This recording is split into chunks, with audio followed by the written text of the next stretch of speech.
Okay, starting stream now. Because he has like 12 plants, and they all bloomed. He said one plant gives him a pound. Okay. I have never. Okay, we're live. I never have, Jose, but given recent No reason not to. events, It's all right. It's legal now. You'll be okay. just, if it makes all the pain go away. It's the pain go away medicine. All right, I'm gonna go quiet for 3, 2, 1.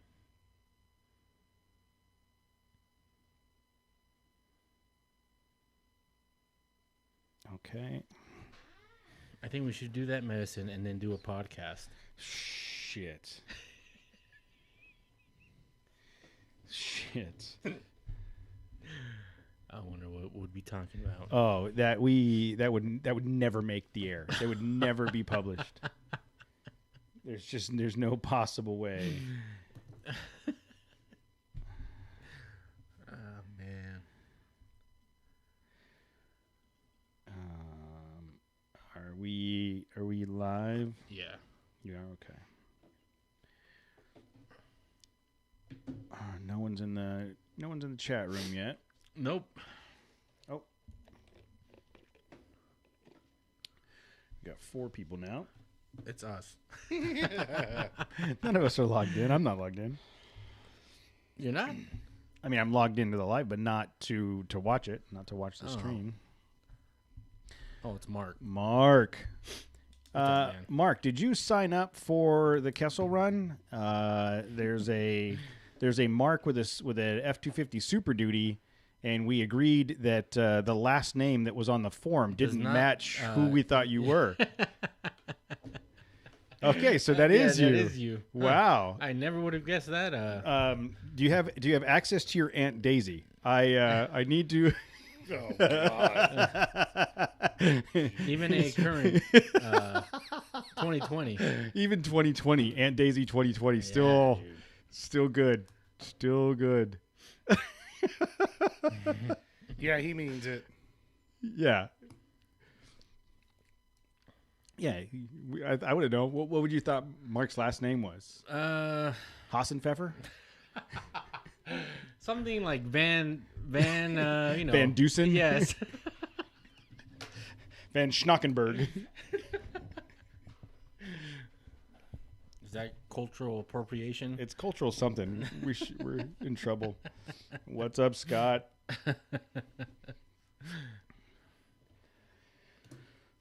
Oh, let me get the...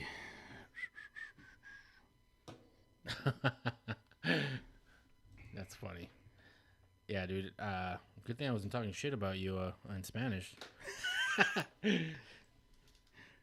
I think I've told you, I had a good friend that was living with us for a while. He was a Spanish linguist in the military, and he's a 6'2", 300-pound dorky white dude.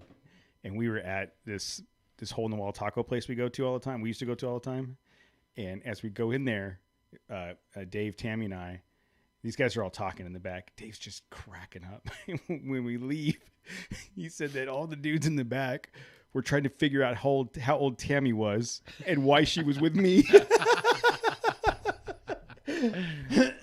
And he just thought it was hilarious because they clearly didn't think he could speak Spanish.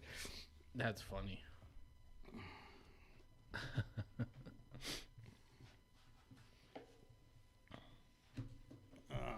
Okay.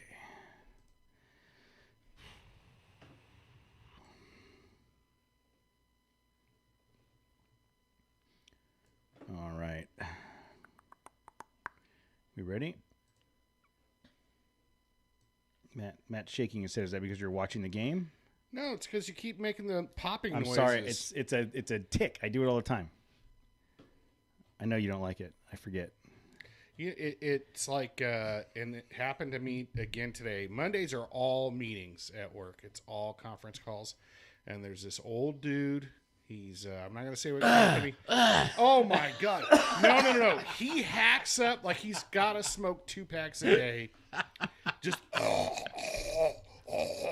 and somebody needs to call the guy out and say, mute Rich. Mute him. You just called him out. Yeah, you don't know which Rich. Richie.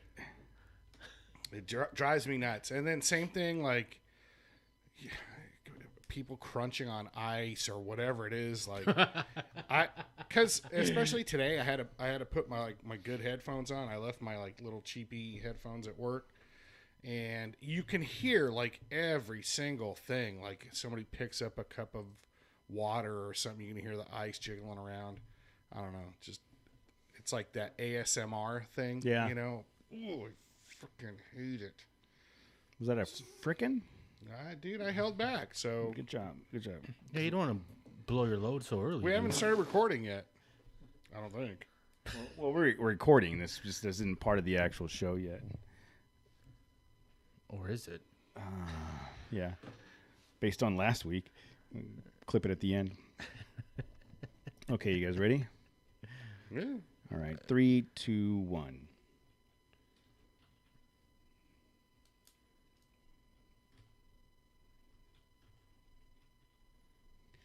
Hey, good evening, good evening, everybody. Let's start that over that was again. well timed, Because right? Matt was about Yeah. to sneeze. All right, 3, 2, 1. Hey, good evening, everybody. It is 6:37, slightly after start time. Yeah, thanks. Come on, guys. So this is the third time we've had to start the show because Matt sneezed or somebody's made a noise or whatever. So it's 6 o'clock on. I'm sorry. It's 6:30 on Monday. That means it's Trail Chaser time, and we are in the studio. We got a handful of people in the chat room. Good to see some of you guys in here again. We got Mark, Sergio, Scott, Perry, Adam. You guys are all, we all appreciate you guys showing up on Monday nights. We're going to start with what we did this weekend. I say we, Matt, because you and I are, you guys are committed. conscientious. You guys We're are committed to conscientious the about the cause. land, and we care. Even me. Even you.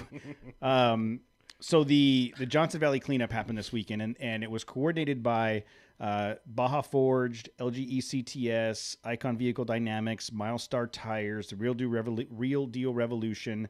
They did all of the legwork to get this thing set up, and there was a couple other groups there. Rock Jock, the Fab School. Who else was there? I feel like there were some other people there there was a couple other groups. Curry?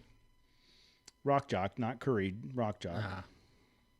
Fab School, and I feel like there were other people there that were maybe not with a larger group, but There's a lot of people. There's about 100 people. Right? yeah, there was a lot of people. Oh, wow. That's a lot of people. Yeah, there was dude. a lot of people, and just our group, just the group that we brought. So it was me and the Ranger, Matt and the Frontier, Casey and the Frontier. Susan, my sister-in-law, Casey's wife, wasn't going to go. She didn't want to get up that early because we had to meet at 5 o'clock in the morning. Oh, damn. We had to be in Johnson Valley at 7.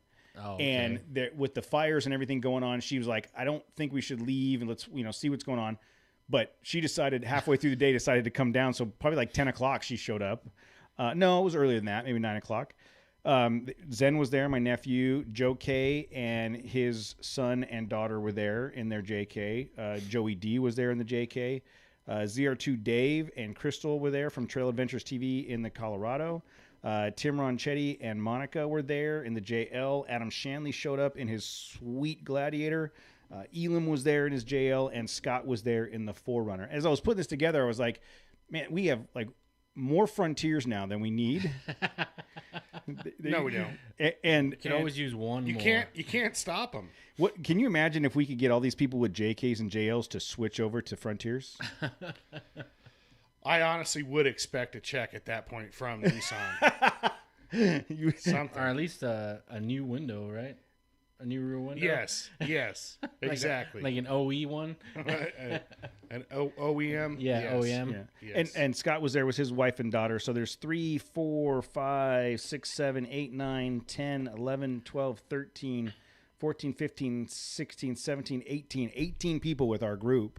Just our group for the trail cleanup. And Yeah, awesome. yeah, you guys, seriously, thank you guys for joining. Thank you for coming out and working so hard. the group that came in from the IE, we met at the Chevron in Fontana, the right Chevron this time. Summit. It was the Summit? correct one. The Summit, yeah, we went to the one on Summit. Just because, again, like the one on Sierra is too hard to get in and out of, and it's not a lot of room, and it's Sierra or Yeah, it's Sierra. Yeah, 15 in Sierra is yeah. That one sucks. So we met at Summit. We said be there at 5, and I left here like at 4:50. Like, flew up there. We took off from there, made one stop in Landers for gas, and then hit Boone Road right after 7. I mean, we were like right on time. Yep. And the LG. That's surprising. I know, it was totally surprising considering the size of the group, how early it was, and we had a bunch of Jeeps with us. They all made it. They did. They all did. Well, it wasn't raining or anything. Well, That's true. but Tim and Dave, ZR2 Dave, they had camped in Joshua Tree the night before, so they didn't caravan up with us. And Casey met us at Boone Road coming down from Big Bear. So the rest of us rolled up from the IE into Johnson Valley. Got there, we had to sign waivers, which was basically because of you, I'm assuming, making sure something didn't pop or if you break or whatever, you know. And then we backtracked a little bit to Bessemer Mine Road. They said that's kind of where they wanted to start. Yep. And these guys were trying to pin a U-turn on me. I was just asking, does that count? We're going in a different. I already went this way. No, it's This not. looks very familiar to me. It was a planned reroute versus an but- unplanned. Did you do a U-turn? Yeah, No, I didn't. I magically we all did. I magically rotated the car in the okay. opposing direction. You just drove it all in reverse. And, Yeah, and then be like, no, we're still facing the right direction. So we went to Bessemer Mine Road, and for those of you that aren't familiar, like when you come off the 247, there's a couple main routes in to where the King of the Hammers event is. Bessemer Mine, Boone, and isn't there a third one further up? Those are the only two I can think of. So you basically jump on these graded dirt roads. They're pretty wide. I mean, 2 semi trucks could go by them, and you take that 10 miles in to get to where like the lake bed is and the camping and all that stuff. So they were like, yeah, just start down here. There's a bunch of stuff on the road, and just and then they said if you can make it all the way over to the campsites. So we started on. We came across a pile of crap on the side of the road. And we're like, all right, as good as any. Here we go. Yeah, as good as any place to start. Start right So here. I was following along on social media. Yeah. Like anything you posted or anyone else that was attending. I couldn't believe the amount of trash. Dude, Oh, Yeah, I'm going to make a public service Some of announcement. those piles you found. Public service I was like, announcement. is that for real? If you listen to this show and you leave trash in the desert like that, Lose my number. turn this shit off, unsubscribe. We don't want any part of you. It was so disheartening. It was so bad. Like the first pile of stuff we ran up on at Bessemer Mine Road was just a big pile of beer bottles. Yeah, that's the one I was like, Well, I'm like, did they? And we were like, okay, let's start here. So we start picking that up. But the sad thing is you saw the pile of beer bottles. You get out of the truck and you start walking in any direction. You're like, oh, there's trash there. Oh, there's trash there. Oh, there's. And we could have literally walked from the 247 all the way back to the campsites and picked up trash the entire way. so the trash as you're coming in the road, except for that pile of bottles And the Ranger. and the Ranger, it's almost like expected. Like it was. That's kind of what I was expecting. Like, oh yeah, you can't. I mean, when you have a wind and large stuff. when you have a large event like that, or any large apparently event, there you were just- races last weekend. Yes, there were. but you expect there's always lots of events out there, so there's always going to be stray trash. Even if you're diligent about your trash, it's it's windy. You're probably going to lose some napkins or something or wrappers of some sort. Yeah, and we're So all guilty of that, when we- right? Yeah, when It's- we were wheeling it, I'm just saying you just can't be mindful of every piece of thing. So on the way in, that's kind of what I saw. Like, okay, yeah, this is all just kind of stray Yeah, trash. but like a It wasn't- pile of bottles though. the pile of bottles was all right, fine, but that was like, okay, let's stop here, and then the first half hour or whatever, that first stop, that's what I expected. And it was like, okay, well, we got this area pretty good. Well, we're just, but in we're that just kinda area- wandering around. And In that area, we you're found picking up- a steel bumper. We found a corrugated piece of sheet metal siding. We found a tire tread, and we found Well, clearly nobody had actually walked that Yeah. area in a while. But then, again, the disheartening thing was, okay, let's just head into the camp or whatever. And as soon as we turned the corner around the ridge, it was like, well, we're going to spend the rest of the day here. Oh, We yeah. might be here next weekend. Dude, like, am I wrong? it was so, it was disheartening. Is not, it was kind of like infuriating because it was with an intent. Yeah. That people were just left their shit. Yep. And just said, screw it. Somebody's going to take care of Yeah. this. Or somebody doesn't, whatever, and just left. Couches, rugs, diapers, rugs. Was there a burning car? Yeah, Yes, so that's- but that's that later but that on. was later on and had nothing to do with the cleanup. Okay, I was like, damn, dude. I forgot about that part. But yeah, to your point, man, like we rolled up and it was like, I mean, you literally went, holy Yeah. shit. Yeah. No. So we pulled up and like you, I wish I can go back in time and grab those effers by the ear and say, what the hell is your problem? yeah, This is just disgusting. it was horrible. And, so that everybody kind of fanned out, and the way we were doing it was we had trash bags and buckets. I bought a box of 50 trash bags, and I think I only have 5 left. That's what we did on Saturday. So we had buckets, and then because I'm broken, I bought one of those handles, those picker upper things. I gave one to Matt, and I had one, and so I was just picking them up and putting it in the bucket. But I used that thing for about 15 minutes because it's like, I'm fat and lazy too, but there was so much stuff. It was like, I can't, I Yeah. got to pick up this pile. I'm not going to be here, Yeah. I that's just the way I am. If I Yeah. see something, this has to get picked up. Like I just got down there and just started bagging it, Yeah. but that's how bad it was. Yeah, it was. It was like, there's no way we're going to get this stuff done unless, you get pull into up- it elbow deep. Yeah, elbow deep, get them gloves on and start pulling stuff out of the bushes and whatever. And from like, we'll say whoever's campsite that was that left that giant pile, right? And one of those giant piles, Joey D and I started walking kind of like to the outskirts. Cause like from standing at that point, you could see out and you start walking out. And so like we would make a circuit and fill up the bucket and a bag of trash and then come back around to dump it. And then as you come around and have a different vantage point, you're like, I just walked Exactly. there. How is it? How it doesn't even look like I touched it because the way those bushes are and those like the prickly bushes and dried up grass, like everything catches it at every angle. So you could literally walk in circles while you're picking up, and every different angle was a different viewpoint of trash. And so we were kind of like, we went up the hill for a while, and then these guys were handling the big stuff. And when we first pulled up, I'll say, Matt, like I looked at it and thought, oh, there's no way. We're not. We'll be here next week. Yeah, there's no possible way.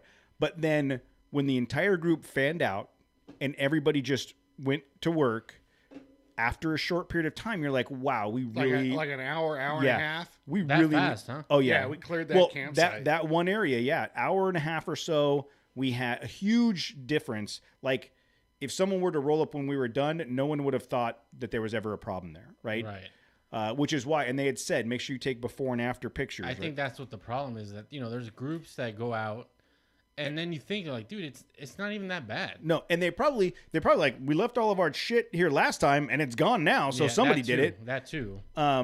So we Which did. again, what do you think? The magic fairies are coming Yeah. out cleaning up after you, just like come on, man. Yeah. That mentality, like, well, somebody will take care of it. I guess I don't want you out in the desert again, though. Yeah. Like, you have no, you don't respect it, you obviously you have issues, as far as respecting things, but, yeah, within an hour and a half, and so that was the joke of the day, I guess, was the two Frontiers. We were the two trucks, other than your pansy 4-wheel or whatever Ford piece of garbage.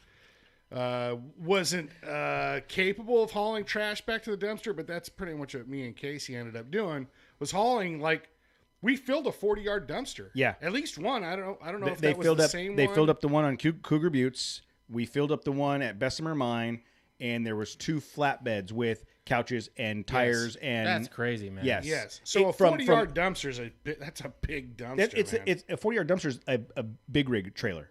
Yeah. It's the size of a big rig trailer. We filled up. I say we as a collective group filled up 2 of them and 2 flatbed trailers from 7 to noon. Yeah.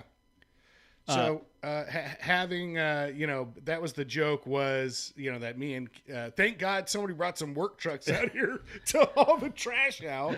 But But you say that. But look, while we're all picking up trash, he's taking it easy. Well, I would think he's took it easy, but he lost some trash on the way to the first. I dumper. lost a part of a very large canopy, like a umbrella stand. And that was the thing. There was like easy ups, chairs, umbrellas, like Caleb large. got it. So Caleb so got it. he would go out to the dumpster, which was at the road, again 5 miles away, and then haul then ass turn back around and Baja run you were- all the way back. So You were practicing for the event, huh? I had to get the settings down yes. while I was familiar with the trails. Yeah, and- we'll talk about your truck in a So, minute, but yes, Casey and Matt were hauling trash all day But somebody long. had to dump all that trash at the other end. It wasn't like I Yeah. was just not picking up trash or whatever. And then after that first camp area, there's a little bit, maybe a couple hundred yards further was like a bathroom and a whole nother set of camping areas. Yeah. And again, so we all Same thing. pulled over there, and you're like, man, it's like, how is it possible? Scott was out there with a Sawzall hacking up an easy up frame because someone left it behind. I mean, there's just it's ridiculous to think about the stuff that people leave. And Casey made the point. They got it out there somehow. Mm-hmm. Whether it's broken or not, they should have the room to get it back. Well, no. A lot of people go out there with the intent of not bringing it back. Yeah. To them, it's just a giant dumpster out there, dude. Yeah.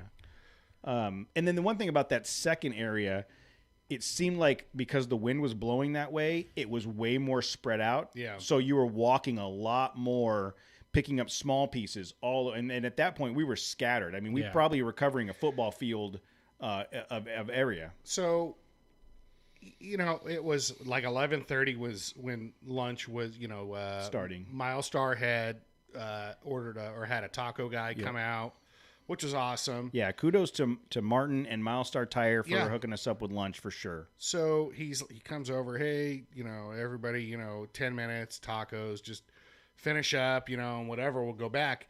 And again, for me, it's like, we're not done. Like you could continue going, go another 100 yards deep into the desert or whatever, away out of the lake bed.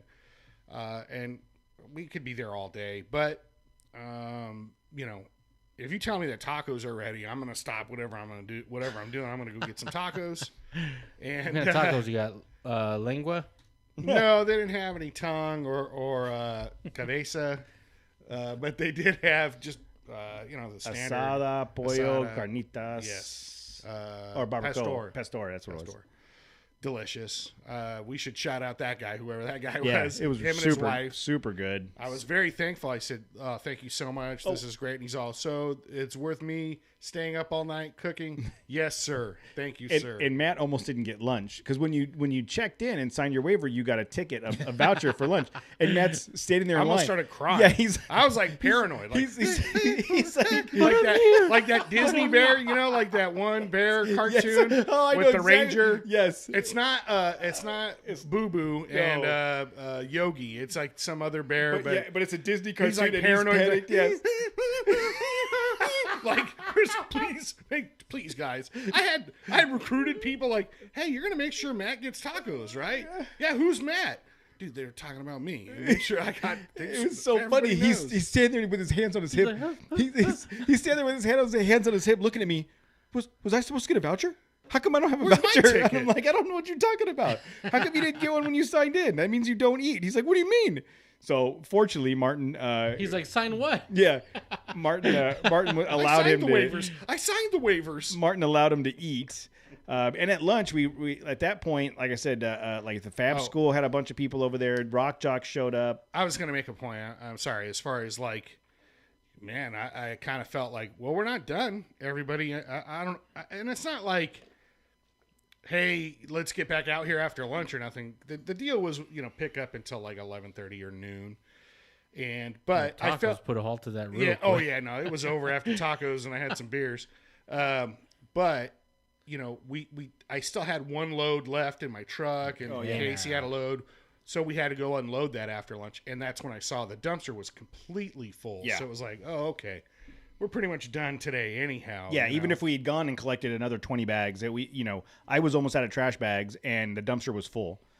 I mean, at least you guys made a dent. Like, big dent. I feel like we dent. made a really, really good dent. And, going back to what Matt was saying about how you could keep going, later in the day, we had sat down and had a conversation with Sarah and Teresa from LGE CTS Baja Forged and a couple of the people that were there. And I was like... Their name just keeps getting like bigger and bigger and like more complicated.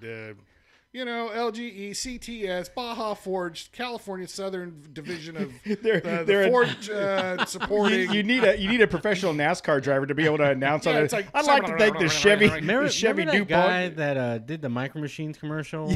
Yes, exactly. That guy. Joey Suzu. You need Joey Suzu. Joey Suzu. So we will just say Sarah and Teresa. Yes. But we were talking about how I felt really good about what we had accomplished for the day.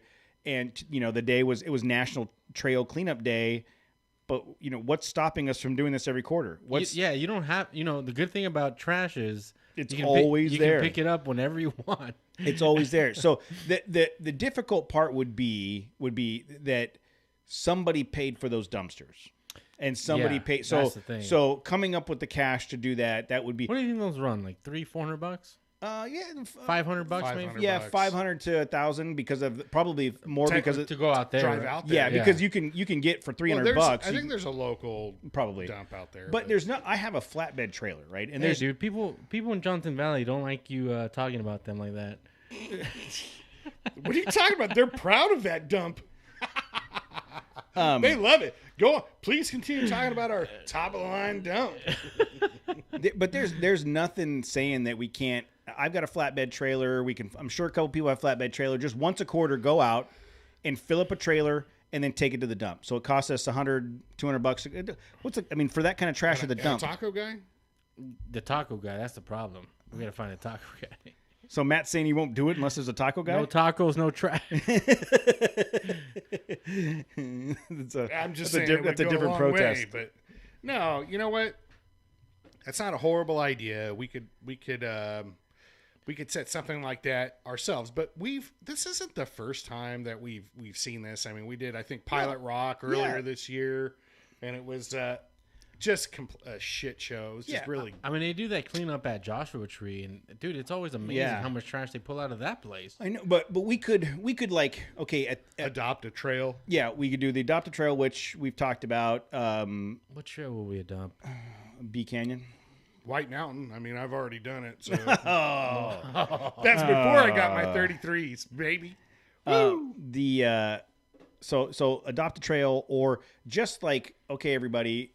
Every time we go out on a trip, just fill up the truck bed. Plan on filling up a trash bag. Everybody plan on filling up a trash bag. Throw it in the back of one of the trucks, right? That's just, and we try to make it a more common thing. We have a goal of whoever fills up a bucket first gets a swag, or whoever fills up a trash bag. I don't know, something. But the LGE girls said that they would be down with something like that quarterly. Because here's the other. We'll talk about it more. Afterwards, we went and did a bunch of wheeling.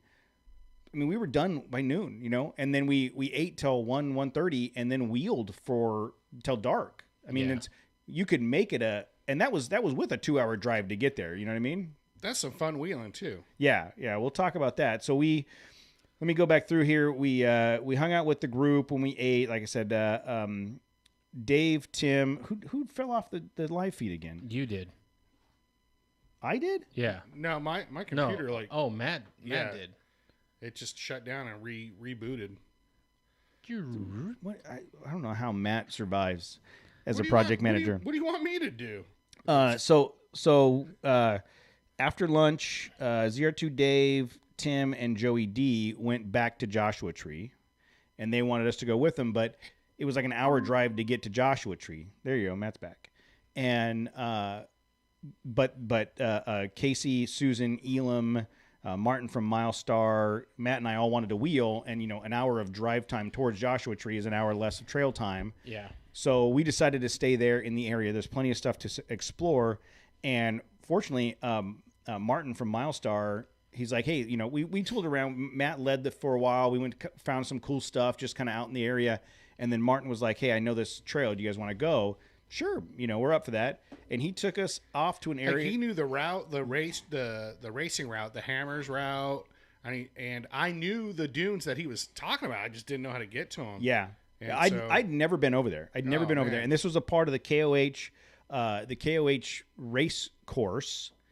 And so it's like you're driving out in the desert like normal, and then all of a sudden there's like this rock formation and mountain area, and right through the middle of it is a kind of a windy, twisty, hilly, technical climb that's right into the foot of the mountain or the hills. Yeah.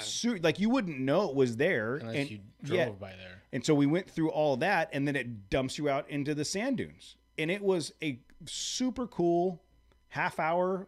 I mean, once we got to the trail, it was like a half hour to get through there, maybe less. Yeah. But it was a really, really cool area. I got it mapped out. I want to go back. And I think you can get to it from Boone Road straight to the dunes and then go through the other direction. It's a lot faster from Boone. You're a lot closer to Boone at that point.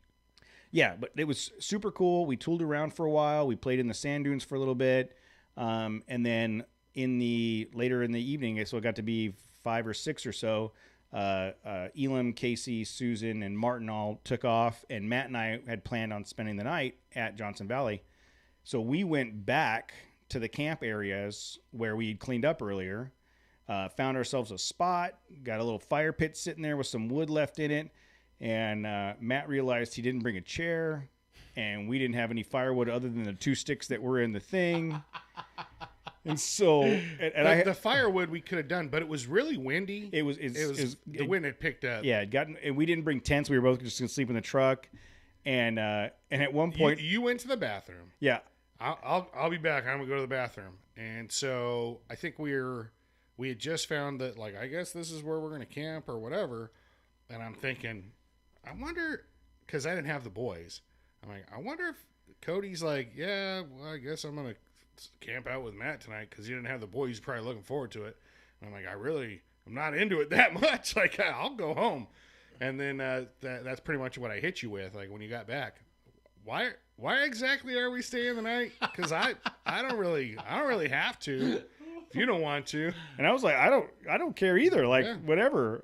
But I had hot dogs and the barbecue. But you did get the hot dogs. So what do you say? Let's make the hot dogs. So we tailgated some hot dogs and sat there and chatted. Stared at each other. Stared at each other's eyes as the sun went down. Matt sat on a bucket and I sat in my chair, and we kind of shot the shit for a while, and then just loaded up and headed out. I mean, I was home by 9:15 or so. 9 o'clock. Yep. Still a long day though. Oh, super long day considering long we day. I left the house at 4:45 or so in the morning. Yeah, super long day. But super, super good day though. I mean, when I think about the amount of people, and again, I'm always overwhelmed by the Trail Chaser community and the people that back us up and the people that participate in these events. It's amazing. It's amazing that, like, hey guys, let's go do this, and everybody like pitches in. So for those of you that participated, thank you so much. So that I felt really good about. I felt good about giving back the things that we did, cleaning up, knowing that we can do more. And then we got a good day of wheeling in. I mean, that's it was a really, really great day. Better than what I did. Did you just sit there and study all day? Yeah. I'm sorry, dude. Dumb. I'm trying to get less dumb. That's why. It's not working. Good luck with that. It's not not gonna work, working. So Matt, so you put the tires on there. Well, so hold on. We'll get to that in just a sec. I do have. You got to do a segue alert before you just do that. You can't just jump into a dude. segue. Hold on. When we were so we had a guest scheduled tonight that backed out for the third and I will say final time. So that's the last time we were. Sorry, bro. Tough round, James Brown. Clearly, he doesn't need us. So as I was texting these guys earlier, we're like, okay, we're going to talk about this, we're going to talk about that, and Matt says, well, what if we looked up some historical facts about Johnson Valley? That'd be a cool segment. And then he gets here, and I was like, did you look up historical facts about Johnson He's like, Valley? I just- Doing a he's whole like- lot of interesting shit, dude. No. I did. I spent an hour looking up some stuff. Not a whole lot. I got into Pioneer Town. Like there was some interesting tidbits about Pioneer Town, its relation to Johnson Valley and Palm Springs and things like and Big Bear. But Johnson Valley is about- basically they basically talk about like, yeah, we think these Indians probably went through here like once, probably First, about 200 years You ago. can't say Indians anymore, dude. What do you? First They're Nation. the Serrano Indians, the Serranos. Native American tribes. First Nations people. So some people, with Can I say that they the original people? there you go. We're good with that. Can I say The originals. The Can I originals. say The originals. The original people roamed, and they roamed through there. A band of them? Can I say a band or tribe of gaggle? originals? A band of originals wandered through that area. Band of Originals is playing at Coachella this year. Oh yeah, they were on their way there. So Nothing, dude. There's nothing's happened. Nothing's good really happened there except for you're gonna, I'm so sure, talk about. So I did find I Don't did they bomb the shit out of that place every night? The military made it interesting, yeah. and OHV made Dude, it. that just interesting. reminds me of what your wife said. Just they About didn't, the- they didn't yeah. want to spend the bomb, dude. so- Yeah, they didn't want to waste the bomb. Yes. That's funny. The one thing I did find was that there was a movie made back in the 60s called Tell Them Willie Boy Is Here. Yeah, that's And, it. and it's based on historical events. Willie Boy was a member of one of the native tribes, and he had a run-in with the law that culminated in a shootout at Ruby Mountain. And I don't know where Ruby Mountain is. I couldn't find it. But apparently Willie Boy's grave is in Johnson Valley, just west of the Integratron. Oh, See? yeah. Okay. So I told you I'd find it interesting. I totally forgot about the Integratron. The what did I call it the first time? the Megatron. No, the the, Intellitron or Yeah. What'd you call it, dude? Integrator? I don't know. Integrator. Yeah.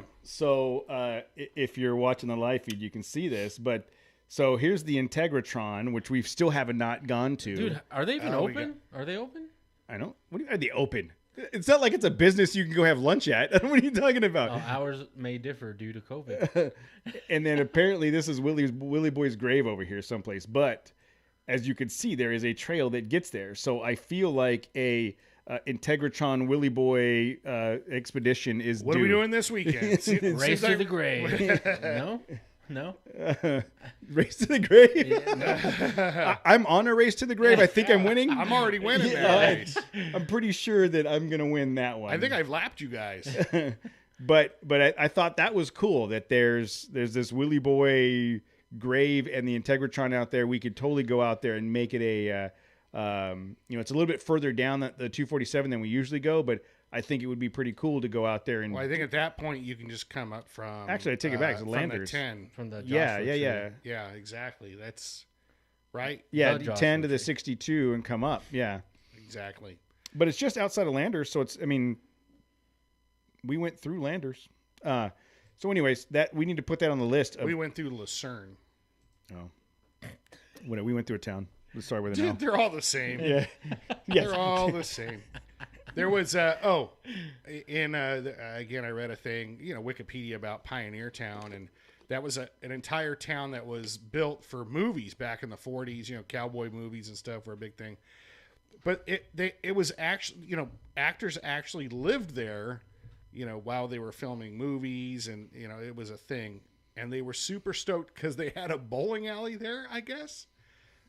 That's pretty interesting. At And the Pioneer Town? Pioneer Town had a bowling alley. It even had the automated pickup pins thing and all that. It was a Really? 6-lane, yeah.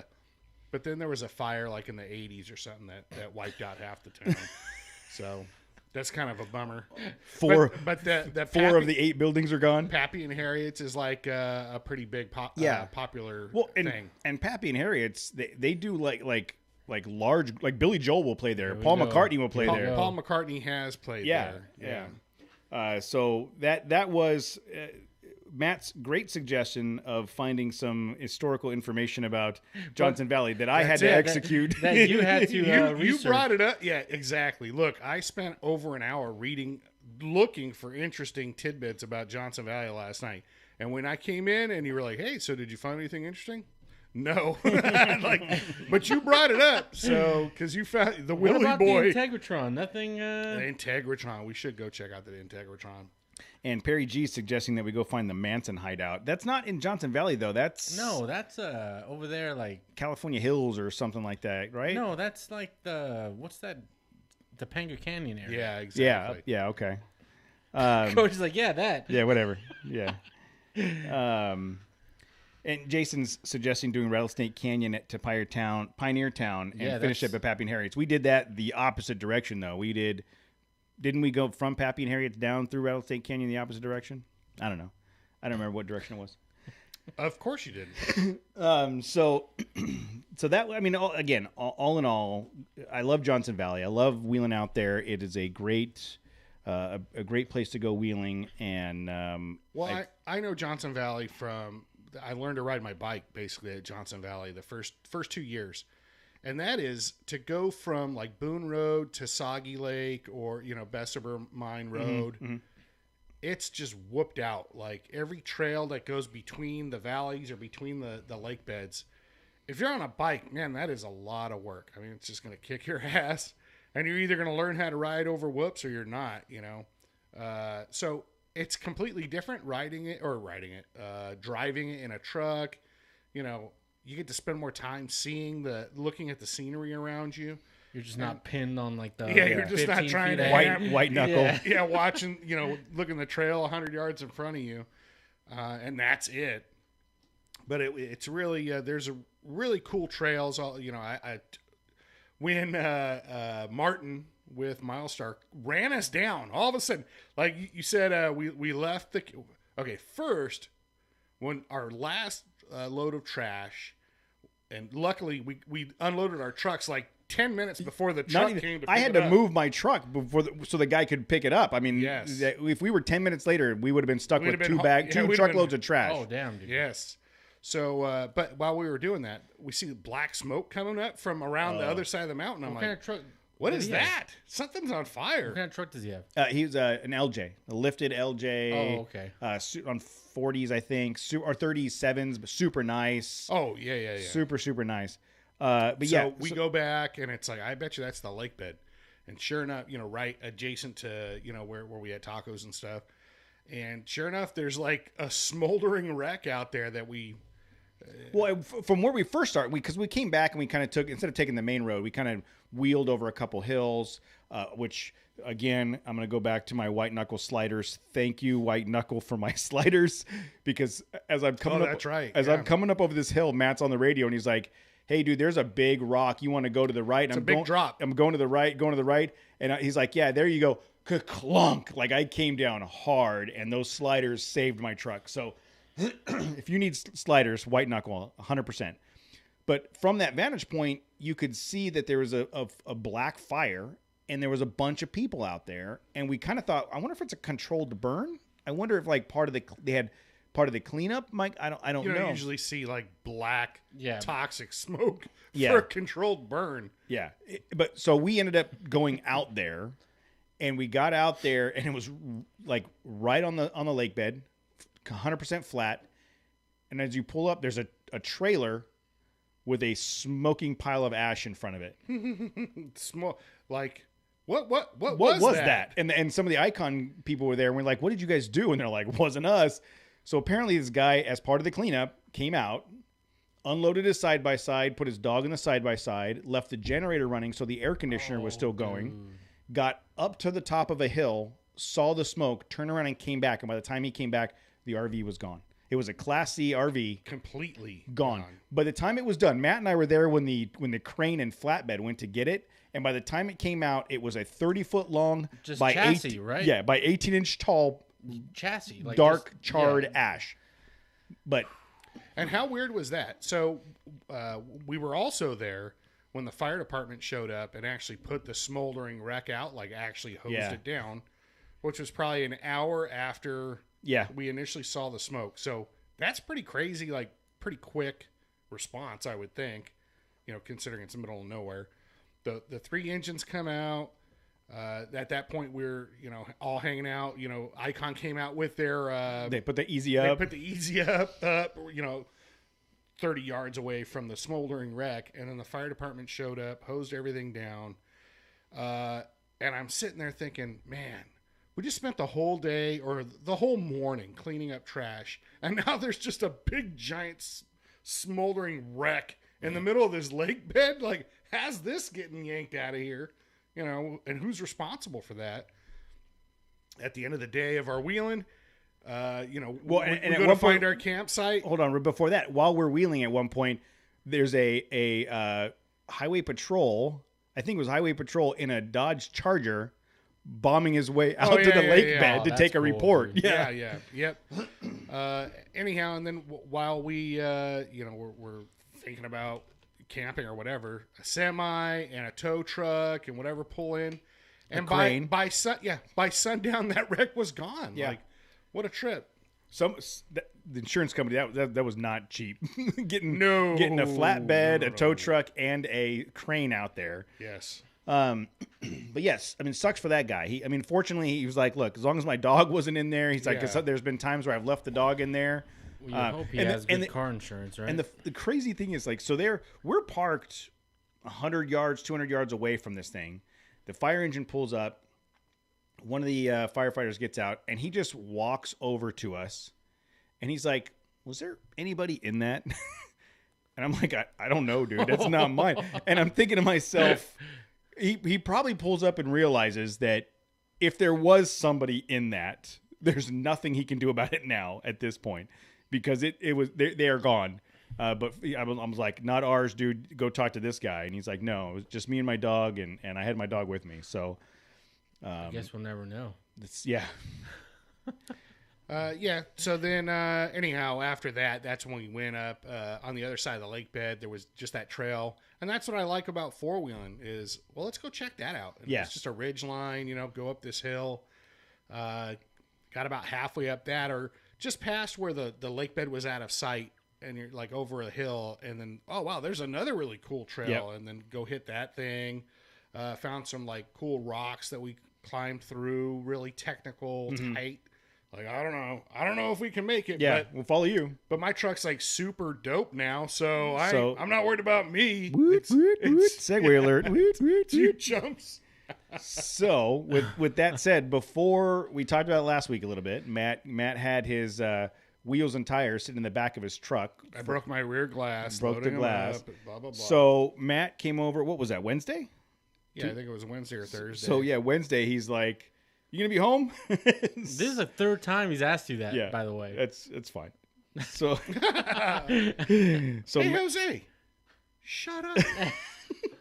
so Matt comes over Wednesday, and with the wheels and tires already mounted, the Rodian MTXs wrapped on those Icon rebounds looks freaking amazing. Yeah. It looks so good. But so Matt comes over to install because with we had to put the lug adapters on, and so we install the lug adapters, and his factory lugs are too tall, so that if we put the lugs on, the wheel would not sit flush on the the cutting wheel adapter. out, dude. So that's where we were at. We were like, That was the option. so we're like, okay, we could lop these things off. We could, but we're like, kind of want to do this right because it's kind of important. And we ended up having to go to 2 AutoZones to get the lug nuts that are open at That the are end. open, yeah. And I'm think we talked about it. I wonder how many people don't do that. They just put the lugs on, and that 1/8 of an inch Yes. of the cap that sticks out over the wheel adapter, and they just put the wheels on anyways.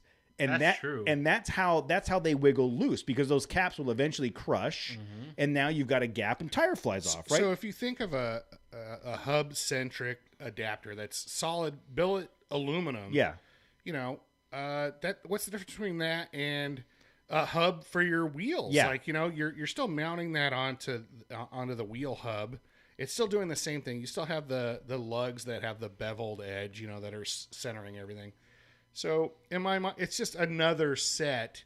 You know, it's like another potential fault, I guess. But, you know, I'm not worried about it now after the way I wheeled it this weekend. Well, because we took the time to do it right. So we like I said, we ended up going to 2 different auto zones to get enough of the lugs, and we put Loctite on there. We cranked him down. He got the torque wrench, torqued them all down, and then put the wheels on. And then immediately when you put those wheels and tires on the Frontier, it now looks like a real truck. And then Because it wasn't before. no. It was just like a hobby toy. And then, but immediately, Matt, like every time we put a tire on, Matt would step back. I'd be like, "Oh man!" You could just see how giddy he was getting. And then, so we got all 4 tires on, and then he's like, "Well, let's see if we have to trim." And we started turning the wheel on the front wheel, and it was Just like, immediate. "Oh no, there's a lot to trim there." Did you have to get the heat gun out, or Well, no, He still potentially could might need the heat gun, but just started. I brought my my grinder with the cutting wheel, And it the made quick work. BFH? You brought the BFH? And I have video of this. So I'll post some video up as part of this episode. But we kind of marked out front and back of the wheel well, and Matt just started hacking at it, just whatever. This has got to go, and he cut out. Oh, matter of fact, there was no going back. Once I saw the stance and the wheels on the truck, I You're was like, "Oh, that's happening." yeah. I'll take the fender off What if do I have gotta to. do? Yeah, you know, like what I got to cut that fender line. That's like 9 inches above the well. Like that's what I got to do. You know, it was for sure gonna happen.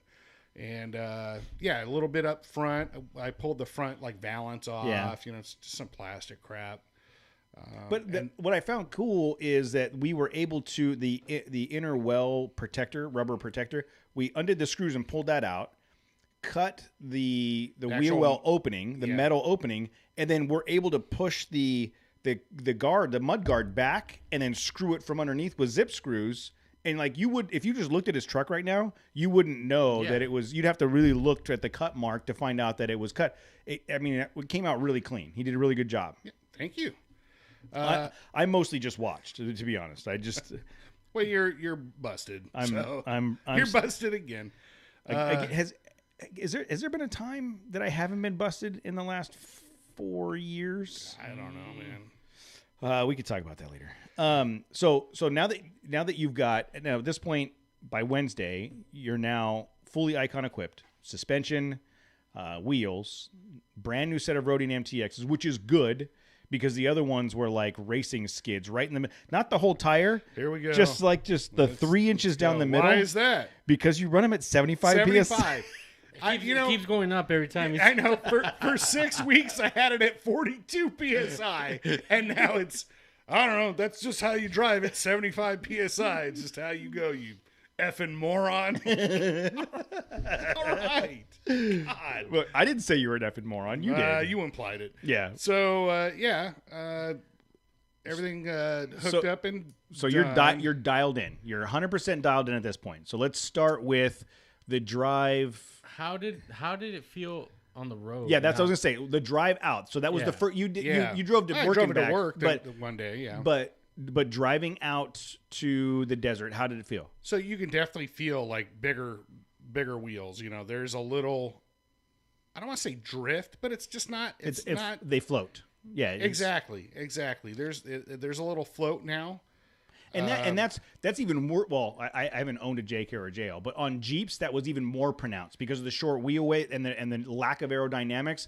Like I always felt anytime I had 33 or bigger, well, I guess 33, 35 on a Jeep, like the lines were a suggestion. You like that's just stay It's there. not. It's nowhere near like that. It's just going from small wheels or stock wheels to like, oh, I'm sitting up higher, significantly higher, and you know the sidewalls of the tire, everything's just bigger. It's noticeable, but it's not. it was anticipated. You're like, oh, okay, there it is. It rides like similar like that. Again, to me, was I drove your Toyota. I drove the Tacoma, so it was like that same. Everything's still tight. You know, you can, yank the wheel or whatever, but it takes a little longer to kind of react. There's a little float there. But yeah, so then we got out to the desert, and that's when 33s is such a big difference, I would say, than just stock size. I mean, it's a noticeable difference. Hauling ass across the desert, and even just slow speed climbing. There was a. Did you feel the difference? Like some of that technical windy trail we were on, there was some clearance, some spots where clearance was an issue. Like I'm sure we'll talk about Susan and what she did, but did you approach it differently, knowing you had a little bit more clearance? I still approach everything the same. I'm looking for the most clearance, or the route that gives me the most clearance. So that's not really changing.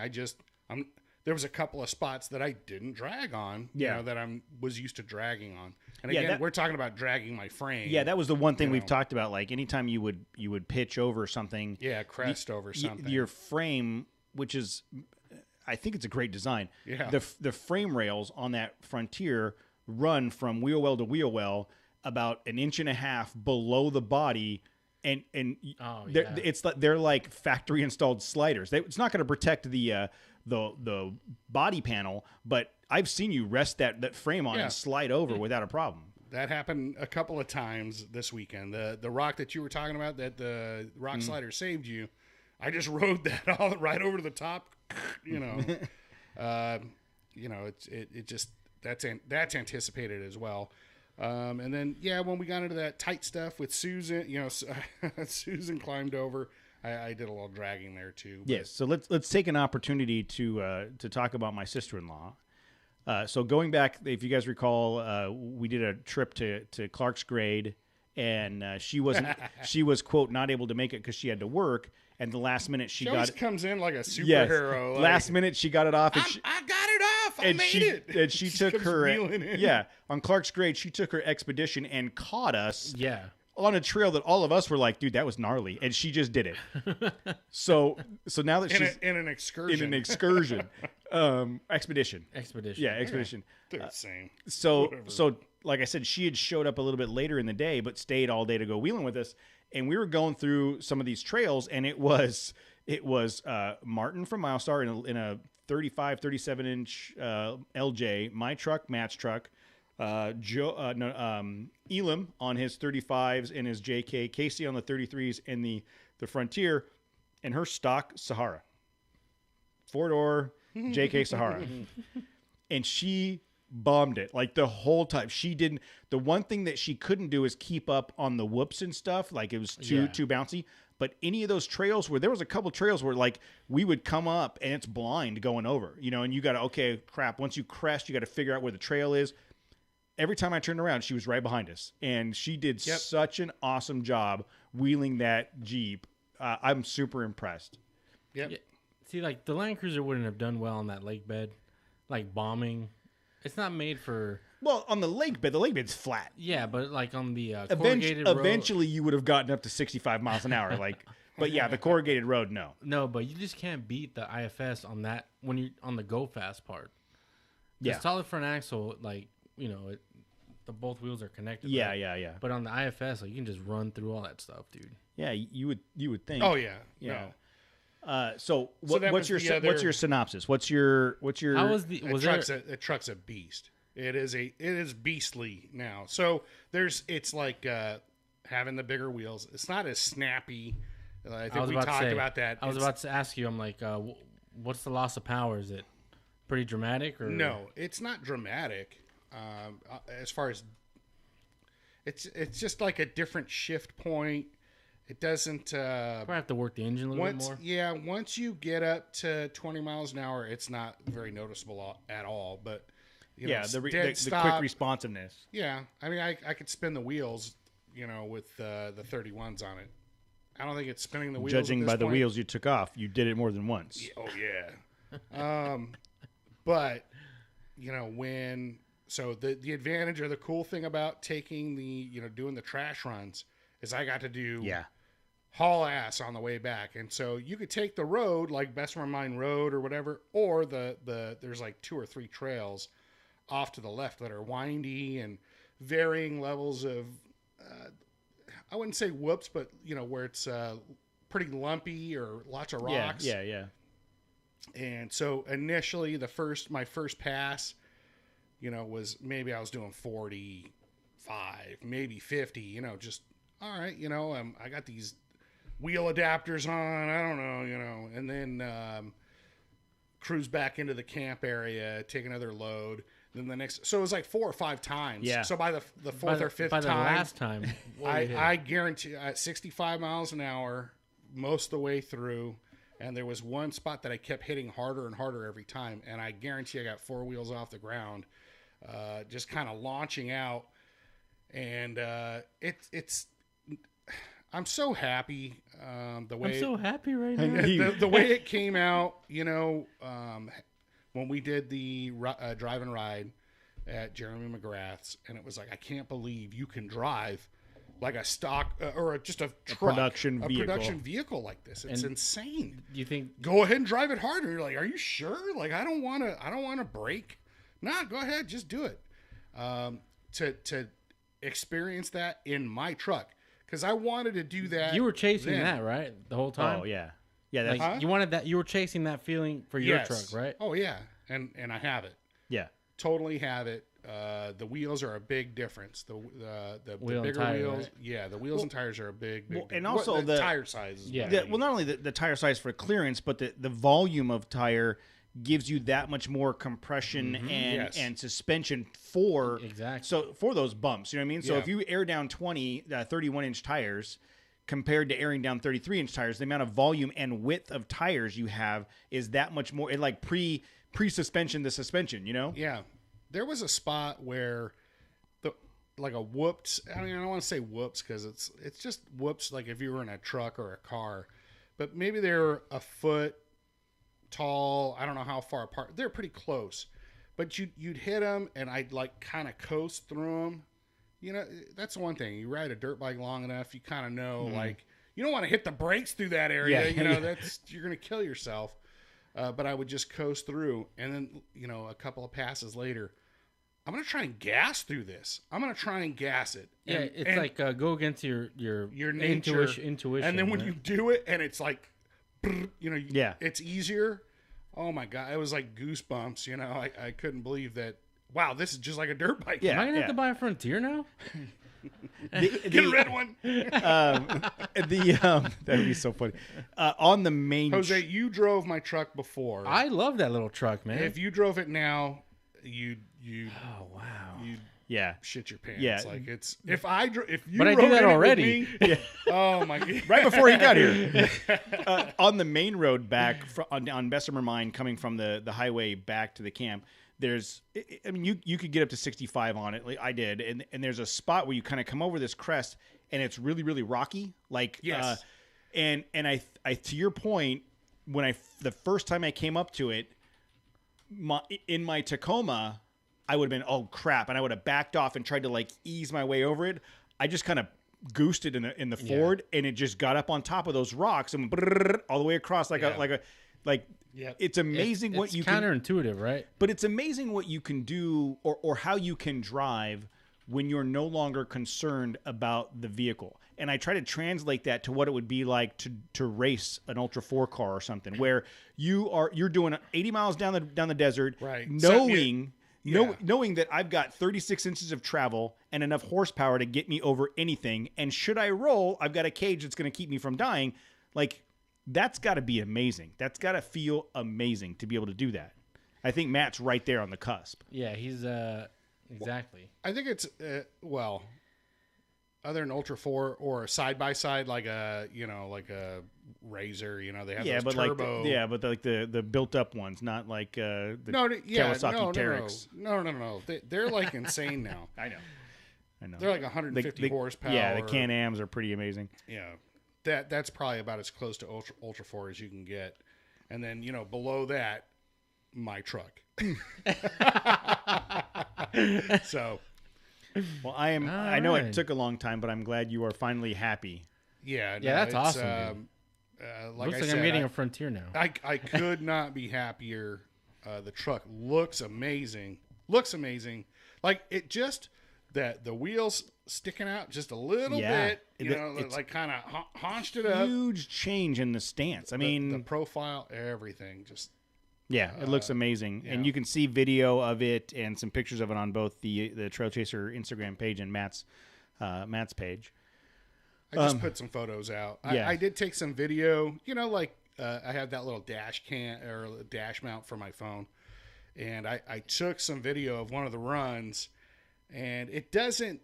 You know, it never really does justice. And you can't really see, I can't show you the speedometer or whatever, but there's a section of it like where I'm really getting after it, and it's like, I mean, I guess it looks like I'm going fast, but I got some video I'll probably end up posting as well as some other photos. Yeah, the video of it bombing down the lake bed, I was like, damn, that thing looks good. Yeah. Oh yeah, no, Yeah. that was good. Well, upload your videos to that Dropbox folder I sent because Zen wants to try to clip some videos together. So while we're talking about trucks, so my truck did great this weekend. I will say that the one thing that I just struggle with is I'm never worried about the truck when I'm out there bombing. It's all the crap I have in back. And I busted up that box. My box is now destroyed. I got to figure out what to do with that. But I had some other stuff back there. I gotta figure out a better storage solution, or just Maybe not carry as not much carry stuff. as much stuff. All right, so I get that, but that's always been the problem. However, yesterday when I drove the truck, it feels like there's something going on in the front end. I was telling Jose, he was in it with me when we went to get food. It's driving with a little bit of drag, almost like the front end is still engaged in 4-wheel drive. It does feel like that. But when you're turning, like it doesn't skip like it's in 4-wheel drive, and it's a little bit louder and a little bit of a vibration from the front end of the truck. And I climbed under there today and just looked, and I've got a couple good. I'll say that I used taps? I used my skid plates a couple times. Yes. But I just don't know. I don't know if it's a one of those things where you bombed in the desert all day long, and when you come out you're looking for something to be weird. But it feels like something's going on with the front end of the truck. So I'm gonna check it out, maybe take it in for a service. But just like a weird, like I said, almost like a drag, like a little bit of a vibration and a drag. And I'm already in the chat room. I don't need your guys' shit. You know, first thing I would do is pry that I Ford don't- emblem off and then see if that helps. I don't need any shit from you guys in the chat room about my Ford. Again, I promised you guys I would be honest about the Ranger. That it's just weird. It's just a weird. It runs fine. It drives no problem. No it's just Christmas lights on no the lights or dash? nothing. So I was really. There's no countdowns or anything. You haven't noticed any countdowns? Didn't ask for a nuclear launch codes. This Ford will self-destruct in 5. No, it's again like it runs fine. It just feels kind of different than it did before the trip. So I didn't know. Maybe a wheel man. bearing went bad. Well, at one point we were on a trail, and it's out there, it's all loose sand and rock and whatever. And at one point we got up to a trail, and as I had the window down because Casey was standing there, and as I pulled up, I heard this grind, like not a squeak more than a grind. And I'm like, "What's that?" And I drive a little bit, and I'm like, Casey's like, "Oh, it sounds just like you have something caught between the disc and the plate and the rotor on the rotor, right?" Like, yeah, maybe you're right. So I drove it, and that seems to have gone away. But there's definitely something. I bet your wheel bearing is probably bad. I don't even know how that's possible. It's What's a Ford? got 30,000 miles on it. Yeah, Exactly. I mean, it's, built on a Friday. yeah, dude. So, anyways, I'm gonna They clean. ran out of wheel bearing grease. They just used some. They didn't use anything. They're just like, fuck it. Hey, Damn it. all right. They just spit on it. That was it. So I need to get it looked at. I'm gonna clean it up and then probably take it in to get it looked at. Who do you take it to? Yeah, you gonna take that to CarMax? Like it's No, under warranty. It's under right? warranty. I'll take it to the Ford dealership right down here in Norco. Oh, all right. Yeah, it's the truck's under warranty. I'm good. Here comes another one, guys. Yeah, the muffler bearing's going bad, dude. Oh, yep. Well, it's not our fault. That's fine. That's fine. If it goes bad, I'll just trade it in and get something else. Another Ford? Gladiator. I don't know. I Frontier. Woohoo! I would- We'll take over the Nissan Nation podcast. We'll just be the Frontier. He's gonna come home in a Tacoma. Go full circle, dude. Yeah. I don't. You know, if I had to buy a new vehicle right now, I have no idea what I'd get. Neither would I, dude. If the Bronco was available, just because it's new, but I can't. I mean, I wouldn't get the 21 Frontier, only because it looks like the 05 Frontier with a different motor in it. Like I don't. 2020 or 20, the new No, one, the unreleased. Well, the one with the 310. Yeah, well, I guess that's the horsepower. 2020. Yeah. The current version. I just watched Bill and Ted's, and I'd feel like I'd be going back to 1989 to get a Frontier just because I had a different motor in it, and I wouldn't do that. If it was the 2021 new version, body I would style. 100% consider that. 100 without question, just based on what we've seen. I'm considering it still. You should do it, so I don't have to. But other than the 21 Frontier and the 21 Bronco, I can't think of anything that I'm like, oh yeah, I'd love to have that. Like I really, really wanted the Ranger. I can't think of any There's other. too many options, dude. But I keep going back and Is forth. there though? Is there? I mean, what are the options? So in the truck market, you've got the Tacoma. Well, it depends on what you want. But that's what I'm saying. But for what we do, a viable off-road vehicle, and we've talked about it, you can make anything an off-road vehicle. If it's got a transfer case, go wheel it. I'm saying for what we do, you've got the Tacoma, the Frontier, the Colorado, the Ranger, and the Gladiator in the truck market. No, you got Tundra, you got Silverado, I F-150. still don't think I would do full size. I know that the full size is not that much bigger, and we got Mark out there bombing trails with us, no problem. I just don't see myself going full size for my off-road vehicle. He's in a F-250 long bed. I know, and he's way more man than I am. I'm saying in the mid-size truck market, what did I say? Tacoma, Frontier, Colorado, Ranger, and Gladiator. And in the SUV market, you've got 4Runner, Bronco, Jeep. Wrangler. What else? I mean, you could go back to Land Cruisers. I'm just saying, like current production. What am I missing? Four-wheel drive SUVs. Yeah, mid-size SUVs. The Land Rover. No, that I can afford. 4Runner, I can't even afford any of them. 4Runner, Jeep, 4Runner, Bronco. Jeep, Bronco. Yeah, what else? What else are we missing? The Lexus LX, if you get a used one, whatever. 460. Which is that's basically a 4Runner. Yes, But I'm saying, there's those are the options. Like of those 8 options, and I'm sure I'm missing something, and somebody's going to see. Adam said the GX460. Mark's trying to give me a 250. But of those 8 options, like the Bronco and the 21 Frontier are the only 2 that I'd be really excited about.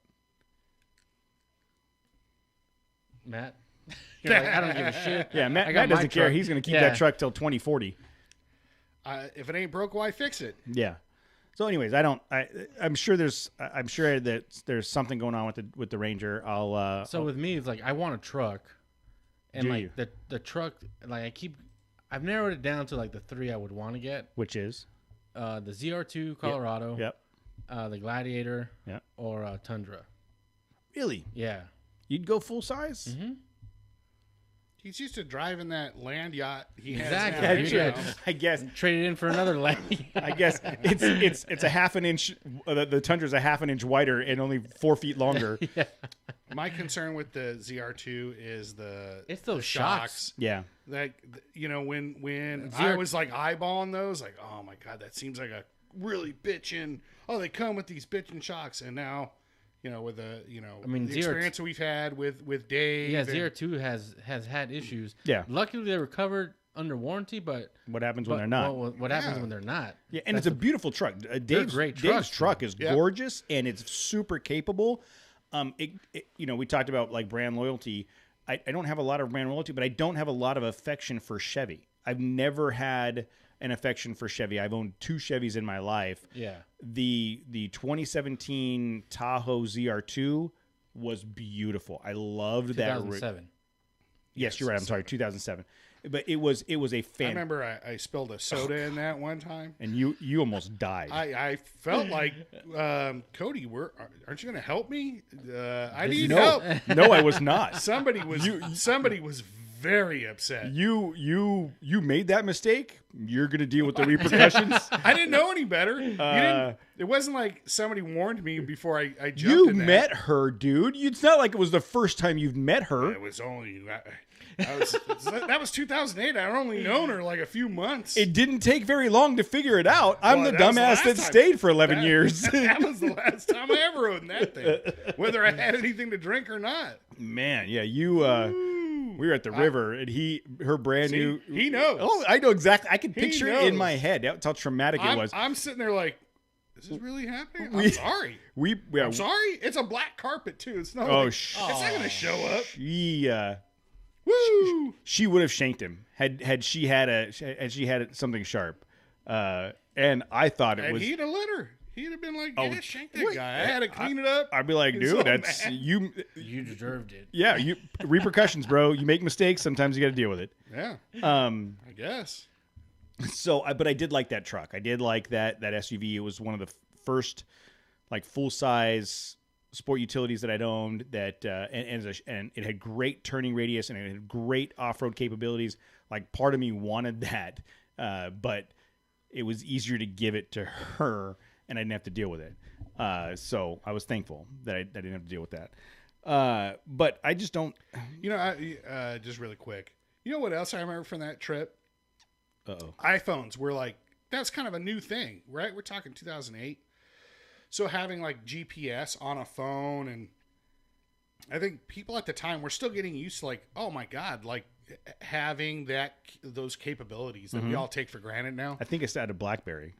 Yeah. Of course right. you did. You're anti-Apple. Yeah, of course you But did, dude. I had that app where you could hold it up. I still think it's cool. You could hold it up to the sky and it'll identify constellations and stars and Presley planets. and I play with it all the time. And I showed you guys. I'm like, hey, check out this app, and like I'm pointing it at that's whatever Draco. Look at that star. That's whatever. And then she goes, oh, what else is it? Like it was so stupid. And what an Damn, idiot! dude, really? What an idiot I was. What? Yeah, I do she's not all, remember that. Whatever, Matt. Who gives a shit? Just like, oh my God. Maybe that's why I spilled that soda in there. Like, I don't you know remember what? that. How are you not impressed by this? It's a little screen in your hand, and you can just point, whatever. But yeah, I was like, oh, I don't know about funny. I don't know about Cody's wife. How funny! It wasn't very long after that, by the way. No, it wasn't. That's probably it. I was like, hey, you dissed Matt. You dissed Matt and his It's star. over. You should have been nicer to Matt. You're embarrassing me in front of my friends. Oh man. Yeah. We'll just leave it at that. So I don't know what other vehicle I would get. I know Jose's been thinking about one for a while. But I keep going back and forth, and I keep coming back to those three. If I had to do one, I think the Tundra's awesome. I still don't know if I would want to do a full size. And Casey, when Casey was looking at his truck, he and I talked about it. And I said, look, there was a time where I would hands down said, no way, you can't take a full size on the trail. I've changed my mind on that. Look at Mark's Yeah, truck. you can do it. And if you don't give a crap about the sides of your vehicle, Even more so. then yeah, you could do it all day long, right? I just think I feel like the full size is more suited for the desert type, Yes. a wide open, as opposed to some of the twisty trails we do. It doesn't mean you can't do it. It doesn't mean you won't have just as much It's fun. just it's not optimal. I prefer the Good luck. midsize. Good luck doing White Mountain with that thing. Wink, wink. I'm sorry. I did do it. Mark was there. He could have, but he chose not to. Yeah, I didn't see Mark. On that. I part of the asked him. trail. I asked Mark to help me get everybody down the other way. Okay. All right. Fords will stick You gotta- together, dude. Mark. I got you, buddy. Don't worry about them. I got you. So I think if you get a Tundra and you wrap it like right away, and because like the sides are gonna get just demolished. Then the problem comes. So you start looking at Tundras and you're like, dude, 45,000 for a base model. Yeah. What could you get? What kind of Gladiator could you get for 45? Exactly. What kind of Tacoma could you get for 45? I tell you can get a badass Ranger for 45. No. Are you trying to sell your Ranger? I'd sell it to Jose for 42. I'll give it for what you paid for it right now. Really? Oh, No, I wouldn't. you know what? I would still be losing Jose, money. Yeah, do it, and then watch it. Just because you took ownership, It's gonna run like a dream. no, it would break. No, it's gonna. break It would in crumble. It would look like that pile of ash from the That's- desert. That's karma getting to you. So It's gonna be like Christine, dude. When It just reforms itself. No, it like burned. It like burned, right? No, Christine, like he Well, no. wrecked it, and it went on a killing spree. Yeah, but it And chased was that guy like- down at the gas station. Like Yeah, it and caught then on fire. and then he came out the next day, and it was like brand new again. Yeah. And that was like, dude, that was crazy special effects back in the Well, day. they just filmed it, but they played it backwards. That was crazy special effects back in the They day. didn't have special effects. did back you then. guys know we could run the video backwards? What? Let's see what happens. So the when do you think you're gonna pull the trigger on something new? Probably Next year? If it happens, yeah, next year, January? something like that. That'd be cool. All right. Well, that's the extent of that. We do want to talk about the Kessel Run. So we have put up the registration as promised. Trailchasers.net. They're right on the front page. There's a button, or you can go to the events page. Also, we've been getting feedback that we've been a little bit too pushing the Star Wars Yeah. theme So too much. well, it's right here, and Matt is concerned that we're going to get a call from Disney because we've put too much Star Wars in the promotions of this. I'm just saying, you made that logo, that our last intro, we're like, do you think you're Han Solo? And like, I'm like, God, dude, we're just going to race across the desert. I don't know. It just seemed like a cool name of that, of that stretch of desert, the Kessel Run. Cool. Do you want to be like Han Solo? Dude, I don't think it has anything to do with Han Solo per se, other than he did do with the Kessel Run one time. And then LGECTS, Baja Forged, West Coast Styles, 909 Racing, whatever their moniker is now. They reposted Are they it. 909? No, they're Icon not. They're, reposted San it. Dimas. San Dimas is 909. Look, that's just off the top of my head. Dude. I don't know, man. Yeah, it got posted around a lot. I'm like, oh my God, dude.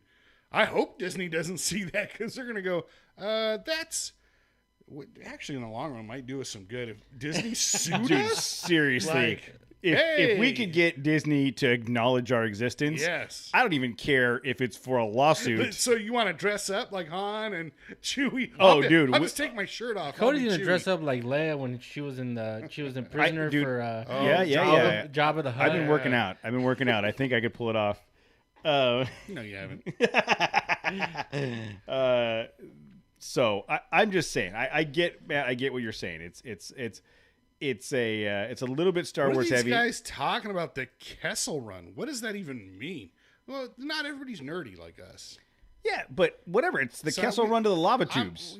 trying to I'm trying to get us into the cool crowd. Well, dude, we just got a crap ton of followers on our Instagram and YouTube page from EVGA. Yeah. I guarantee those people know what the Kessel Run is. that's Those true. people are trying to figure out how to get their Yeah. X-Wing fighter up and running so they could join us on the Kessel Run. Too much? Good, just lame. Oh, you're more of a Y-wing kind of guy? A TIE fighter? B. A B-wing. Yeah, the B wings. Those were the with the tubular ones. That's the Y-wing. What? No, there was the B wing. Was So that's Star Wars talk. So as Matt is scolding us for talking about Star Wars too much, he jumps right in. Do you like single or double-headed lightsabers? So here's the Well, I'm part of a two-headed spear now. Okay. the fact that other people are calling you guys the two-headed spear and White Lightning, Blue Thunder, it just makes me so happy. That was pretty great. So happy.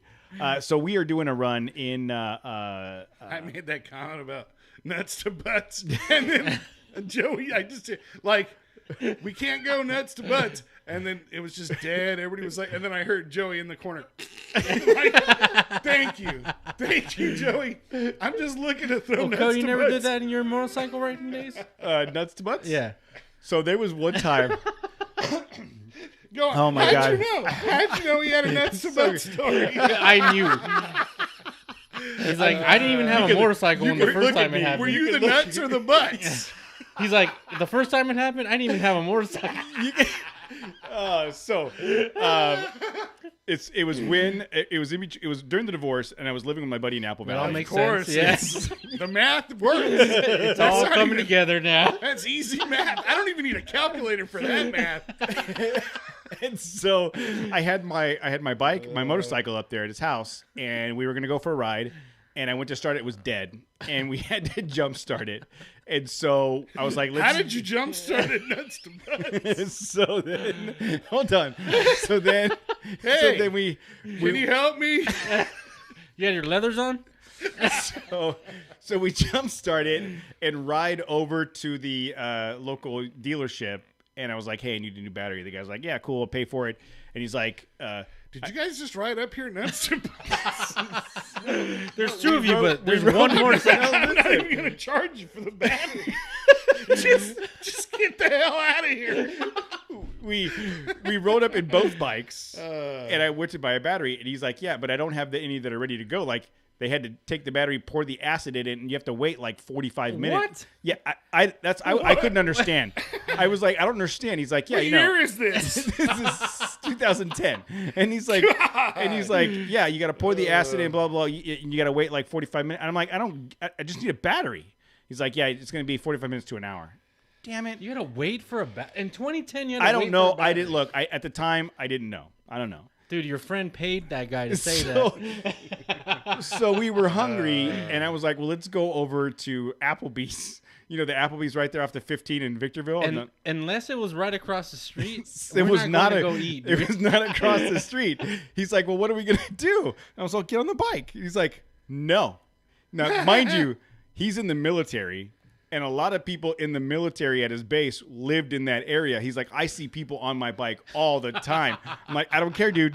Do it. So he got on his Harley. I jumped on the back seat, and we're riding down the freeway. And I got my arms wrapped around him. And Dave was, again, he was 6'2", 300 pounds. I had my arms wrapped around him, and he kept hitting me as he's riding, and he get me to let go. And I took my phone out, and I got a selfie someplace of the two of us. And I'm smiling, and I'm snuggling up with him. And we pull up, you know, the Applebee's sits on that frontage road right next to the freeway. Yes. So he pulls up to that signal. He's all, get off. And I'm like, what? I am not pulling up here with you on the back of that bike. So he made me get off in the street. That's funny, and dude. walk to the Applebee's so he could drive around and park. So then we went in and ate, and then had to get on the bike and ride back to get my bike. Wow. It was the funniest. He was so unhappy with me, and I was like, what are you going to do? I thought it was funny. Nuts to butts. Yeah, well, you know, you would have thought, you know, both of you guys living together, you know, wouldn't have been uncomfortable in that situation. Well, I'm sure you weren't. I was totally good. yeah. I'm totally good. I've always been a believer. I know who in you're talking about. Keeping your options he open. seemed like, you know, he's concerned about that He stuff. would have been, yeah. Yes. He was very much. Wow, we get on some crazy topics here. I don't understand. Well, how you that- never know. Like, you know, I told Joey that day, it's like, dude, anytime I can work the term nuts to butts into any conversation. What about if you can? I'm gonna talk about it. If you can work And nuts so- to butts and hobnobbing into the If same you're sentence. hobbing and knobbing or knobbing hobs, you know, like, or hobbing knobs, not, yes, you know, do it. Like, you ever hobnob, Cody? No. No. Wait. No, don't know what you're talking about. So moving on to the next segment is we would do some, we would read some reviews or emails or voicemails, but And unfortunately we none. don't have any of that. We haven't asked for it in a while, but we are running dry on reviews, emails, and voicemail. I'm just Stop. shaking my head. I didn't Those even do are nothing. too easy, dude. Stop. Yeah, you just can't. let those go by. So if you That's would, that's like it's a big game. And your coach says you better look at that first pitch. Do not swing at the first pitch. You take 2 pitches or whatever. And that's one of those. Like, nah, man, I get yelled at if I jump on something like that. Dry. We're dry. Ask for it? Yeah, asking for it dry. Just let it go. Let it go. please let it go. So if you have not already, please go give us a review on one of the platforms. iTunes is the biggest one, but Stitcher and Spotify and any of those other platforms, give us a review. It really helps other people find the show. It does have some impact on the algorithms that for the discovery. And- Spreadsheets? Yeah, Did that we sound had with some hit spreadsheets? Yeah, too? we had hit a milestone. We actually have hit 2 milestones. we've had right? 2 So milestones. we hit over 5,000 on Instagram, Yep. which is a big win for us. And also, we had hit over 1,000 on YouTube, but then it went away. It dropped off. Yeah. Well, and Everybody went, yeah, I'll Yeah, they're like- subscribe, and then psych. yeah, that was Nope. all part of the EVGA Yeah, giveaway yeah. promotion, and I can't thank those guys enough for their support and all the things that they've done for us. But that was a huge spike for our social media following. So we're just 59 away now. Yeah. Currently. So if you guys could help with reviews, YouTube reviews, comments, comments on the live feed. I mean, even that stuff. So what I found, Thumbs up on the YouTube video. yeah, thumbs up and subscribe on the YouTube. What I found is every one of those little interactions on social media, whether it be Instagram or YouTube, whatever, like a like and a comment and a repost, Yeah. all of that stuff starts to ratchet up how quickly the platform will show the content to other people. And so if you post something, nobody likes it, nobody comments on it, it's obviously not relevant. They don't do anything with it.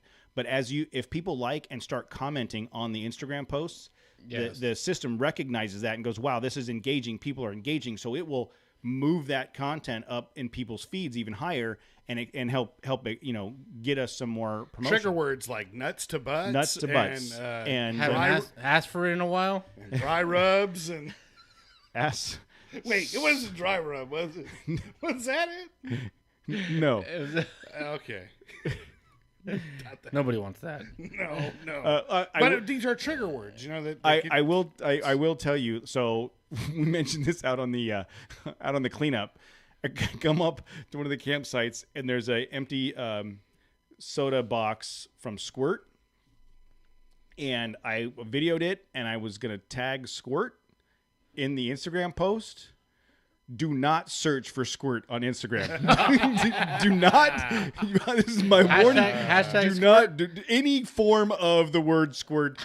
Do not. on Instagram. Do not. Wow. Unless it's your favorite. Do not. search Well, if on- you've got a half hour to kill at lunchtime, go ahead. I was like, it didn't even dawn on me as I was typing the word in. And as you type it in, like stuff starts to pop up, and I'm whoa. Like, Now now Jose's gonna do it. now it's on your phone. Yeah. So Searching hashtag. so that I don't I Squirt. didn't do hashtag. I was at. I think I Oh. did. I think I did at Okay. Squirt. Hold on. So anyways. Oh wow. Yeah. Right immediately. Wow. Look at the first search. Immediately.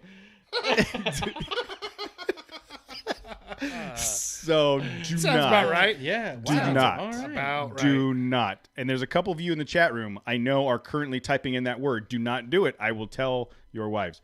So Wow. yeah, any promotion or support we can get on reviews, likes, even comments on Instagram posts, all that helps push our content up to the top of people's feeds. So if you haven't done it, please do so. I appreciate that.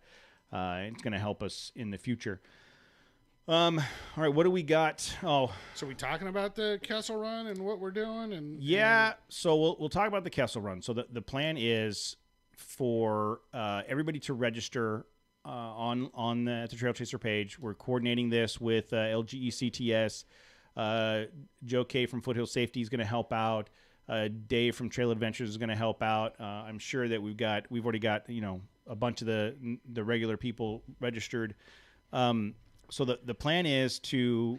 I almost feel like we need to rein it in a little bit, because it seems like, I think it's a good idea to chop it up into like groups. Like, who's all right? You're just going to cruise, cool. All right, you're going to push kind of hard, great. But I don't want to see people wrecking out there trying to no. get after each other, and it gets dusty. We don't want to create any bad situations. No, so on the registration there is 3 options. What kind of desert running do you do? And the options were: I'm going to race Matt to the gates of Valhalla. I like to go fast, but I don't want to die.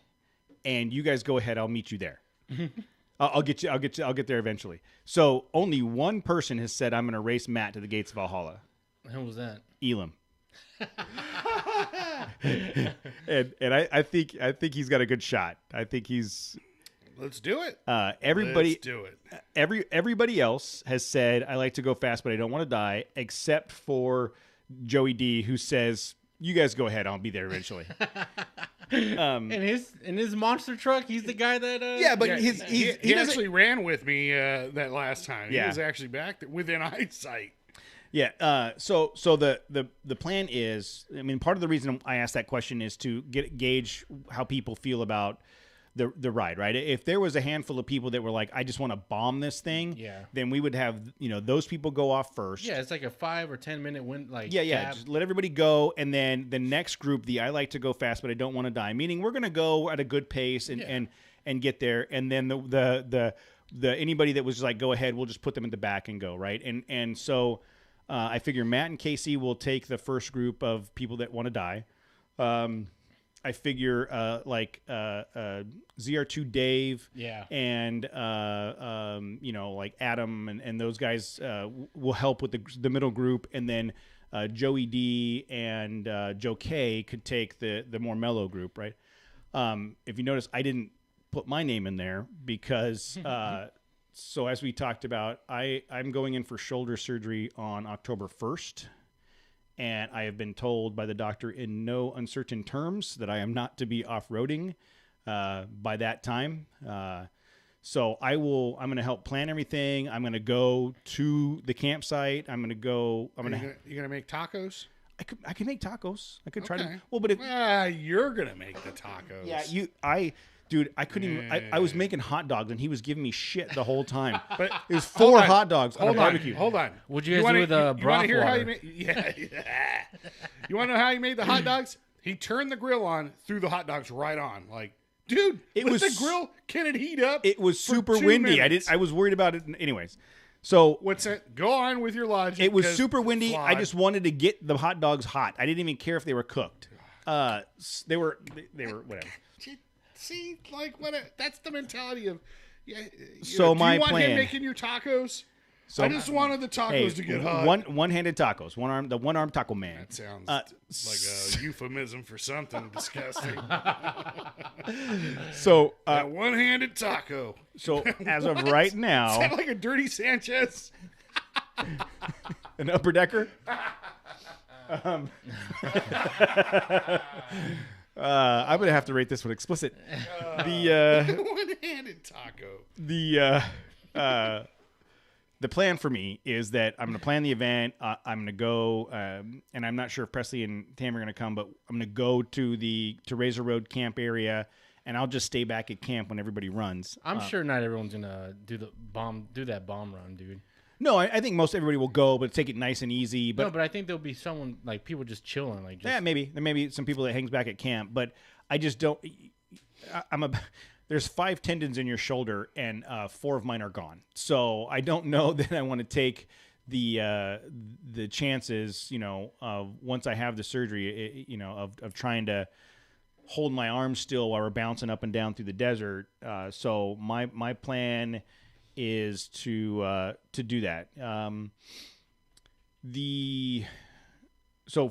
Right now registration we have Looks like we have 10 people registered, above and beyond the people that LGE is bringing, and some of the other vendors we're still trying to coordinate with.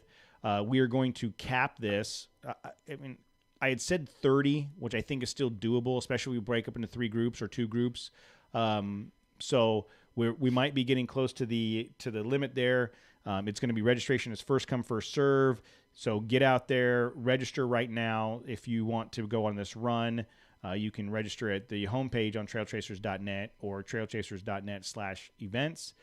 And I will be sending out more emails and details as we go. And Jose, you're out, right? I am out, yes. Man. I know. Trust Dang. me. Trust me. Dude, even that far out? That's going to be when it's like a week before the test, dude. Well, That's if you like... don't know it by that point, dude. If you don't know the answers the week before, it's 2 weeks before. Actually. Then you should just cancel it. Whatever. Do it another time. Man. All right. Any thoughts on the event, the Kessel Run? Now I'm afraid to call it Kessel Run so Matt doesn't get all mad about it. You know what's sad is who's doing it.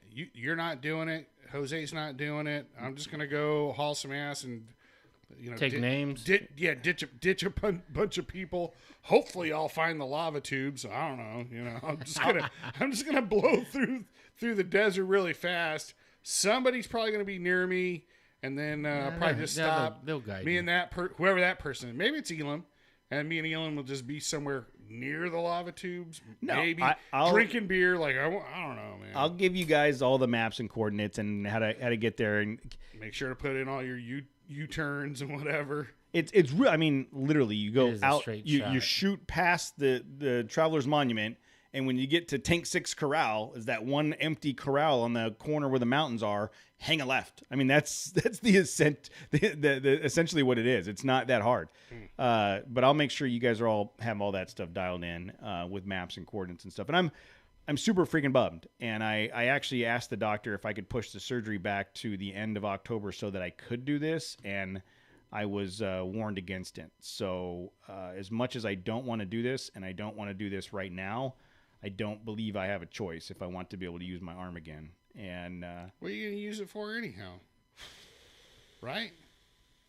Well, I will tell you this weekend, trying to drive the truck, operate a handheld radio, look at GPS coordinates, and change music on my dashboard, all left-handed, was a giant freaking catastrophe. Like I had stuff falling down in the footwell all the time, knocking stuff over, or I'd pick my right hand up, because once my hand's on the steering wheel, it's fine. I'd pick my right hand up, put it on the steering wheel, and I'd be cool, and then a turn would come up, and I'd just inadvertently try to turn the wheel with my right arm, and like, oh shit, I had to let go of the steering wheel, and like it was miserable. Like it was really, really, really bad. It would have been better off had I put it in a sling for the weekend to try to do. And even after Saturday, I started off with that picker-upper thingy, and I couldn't, like I tried to use the picker-upper thingy in my right hand and carry the bucket because it was heavy in the one hand, and that wasn't working, so I switched it and carrying the bucket. At some point, I had to just set the bucket down, walk around in a circle with the picker-upper thingy, pick the bucket up, go to the next area, walk around a circle with the picker. Right. Like I'm a complete freaking disaster. Well, at least you're getting it fixed. You're getting it fixed, and hopefully. Well, let's hope it gets fixed. I'm a year out from ankle surgery, and that still hurts every day. so God. So we'll see what happens. Well, it'll be fun when you get into skateboards next year. I have surgery on the or first. Or rollerblades. I don't know. You do like fanny packs. Cool guys don't do rollerblades anymore. Anymore? So I have surgery on the 1st, and my mountain bike arrives on the 6th. So nice. So I'm trying to figure out if I can ride it one-handed. You got another shoulder to bust up. That's true. Yeah, I'm wondering if like I'll just become left-handed at a lot of things. Yeah, Rowan Gardner. Yeah, I'll just become a lefty, start learning how to do stuff left-handed. Me and Jarrett were playing ball, a few years ago. When you start warming up first thing, it's early in the morning. You're like, oh my God, it feels like a box of rocks in your shoulder. And it's like, man, let's just switch gloves because I'm left-handed, he's right-handed. We would switch gloves. Man, this arm feels great. It's like brand new. I had a tennis ball and I was like in the garage trying to throw it left-handed, like it made it to the garage, nowhere near where I was aiming, but it made it. So yeah, so my one-armed self will be out there just rooting you guys on, putting stuff together, and yeah, my plan will be to hold down the fort at camp and make sure you guys you'll all make it back. So go to trailchasers.net and register for the Kessel Run if you want to go before all the spots fill up. And please do us a favor and rate, subscribe, send us emails and feedback so that we all of that helps us with content and ratings and stuff. So for everybody in the chat room, we appreciate you guys showing up on Monday nights. It's always a good time. You're a lot of fun, and we will talk to you guys next week.